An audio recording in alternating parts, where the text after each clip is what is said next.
আরে জনি, তুমি? আরে শান্তা, তুমি? কি অবস্থা তোমার? নিজেকে কি হাল করে রেখেছো তুমি? ডিভোর্সে 4 বছর পর দেখা হলো আমাদের, আর তোমার এই অবস্থা কি করে হলো? তুমি তো ভালো করেই জানো আমার এই অবস্থার জন্য দায়ী কে। তুমি তো জানো আমি যেটা করেছি আমি সেটার জন্য লজ্জিত। তুমি লজ্জিত হয়ে আর কি হবে বলো? আমার যা ক্ষতি হওয়ার তা তো অনেক আগেই হয়ে গেছে। তোমাকে এই অবস্থায় দেখে আমার যে কতটা খারাপ লাগছে সেটা আমি তোমাকে বলে বোঝাতে পারবো না। তুমি এখন আমার উপরে দয়া দেখাচ্ছ, আর আমার উপরে দয়া দেখায় তোমার কোনো লাভ নেই, কারণ এই সব কিছুর জন্য তুমিই দায়ী। জনি, সব ঠিক হয়ে যাবে। তুমি এক কাজ করো, আমার সাথে বাড়ি চলো, বাড়ি যেয়ে আমি তোমার সাথে কথা বলছি। আমার এই অবস্থা দেখে তোমার কোনো লাভ নাই, তুমি এখান থেকে চলে যাও প্লিজ। আমি মানছি আমি যেটা করেছি সেটা ক্ষমার যোগ্য না। তুমি প্লিজ আমাকে ক্ষমা করে দাও। তুমি আমার সাথে আমার বাসায় চলো, আমার সাথে বাসায় যেয়ে তুমি আমাকে যেটা বলবে আমি সেটা করব। এই বড় ভাই, দোকানটা একটু দেখেন তো, আমি আসতেছি। তুমি এখানে বসো, আমি তোমার জন্য নাস্তা আনছি। বলো তুমি আমাকে কি বলবে। সত্যি কথা বলতে কি জানো, আমি সত্যিই তোমার কাছ থেকে কোনোদিন ডিভোর্স নিতে চাইনি। কি বললা তুমি? তুমি ডিভোর্স চাইতা না? তুমি ডিভোর্স চাইতা মানে তুমি তো ডিভোর্সের নামে আমার কাছ থেকে 50 লাখ টাকা নিছো।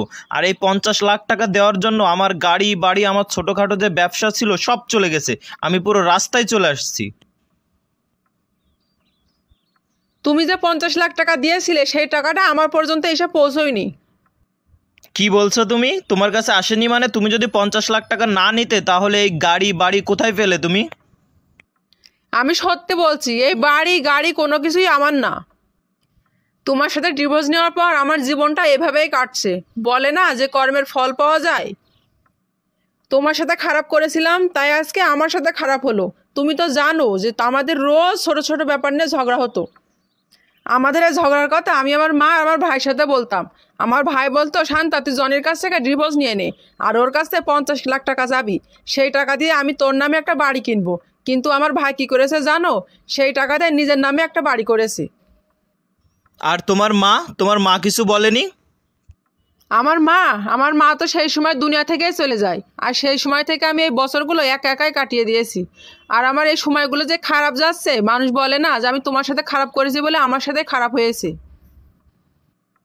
ওই যে কথায় আছে না, তুমি যেমন কর্ম করবে তেমন ফল পাবে। তুমি আমার সাথে খারাপ করেছো আর উপরওয়ালা তোমার সাথে খারাপ করেছে। আর আমি চাইবো তুমি সবসময় ভালো থাকো। ঠিক আছে, আমি তাহলে আসি। কি ব্যাপার, তোমার দেওয়ালে এখনো আমাদের ছবি কেন? আমি তোমাকে এখনো ভালোবাসি। আমি যেটা করেছি সেটা ক্ষমার যোগ্য না, তারপরেও তুমি আমাকে ক্ষমা করে কি আমাকে তোমার করে নিতে পারবে? আমি প্রত্যেকটা মেয়ের উদ্দেশ্যেই বলছি, আপনারা কখনো কারোর কথা শুনে সংসার ভাঙবেন না, কারণ আপনার স্বামীর বাড়ি আপনি যে সম্মান পাবেন পৃথিবীর আর কোথাও সেটা আপনি পাবেন না। ভিডিওটা ভালো লাগলে কি করতে হবে আপনারা জানেন।